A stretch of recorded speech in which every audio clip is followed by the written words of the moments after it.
हुकूमत ने अवाम पर एक बार फिर गैस बम गिराने की तैयारी कर ली। पेट्रोलियम डिवीजन ने 1 जुलाई से गैस के नरखों में इजाफे की समरी मंजूरी के लिए इक्तसादी राब्ता कमेटी को भिजवा दी। घरेलू सार्फिन के लिए गैस के नरखों में कम से कम 25% और ज्यादा से ज्यादा 200% इजाफा तजवीज़ किया गया है, जिसके बाद महाना 285 रुपए बिल अदा करने वाले सार्फिन का बिल 137 रुपए इजाफे के साथ 422 रुपए हो जाएगा। इसी तरह 572 रुपए महाना अदा करने वाले सार्फिन का बिल 647 रुपए इजाफे के साथ 1219 और 2305 का बिल 1704 रुपए इजाफे के साथ 4900 रुपए हो जाएगा।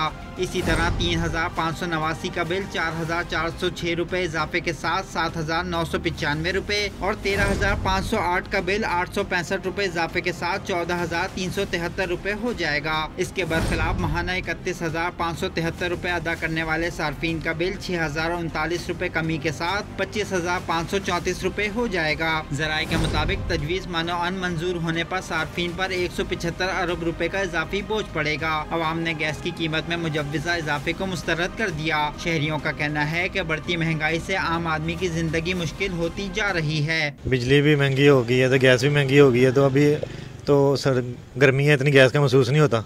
अभी जब सर्दियाँ आएंगी तो असल गैस का तो तब महसूस होगा। ये एकदम गैस बिजली वगैरह जो महंगी कर रहे हैं ना, तो आवाम को ये पीसने वाली बात है, अच्छी बात नहीं। ओगरा ने चंद रोज पहले घरेलू सार्फिन के लिए गैस के नरखों में 204% तक इजाफे का फैसला वफाकी हुकूमत को भिजवाया था। मौजूदा हुकूमत गैस के नरखों में पहले ही 143% इजाफा कर चुकी है।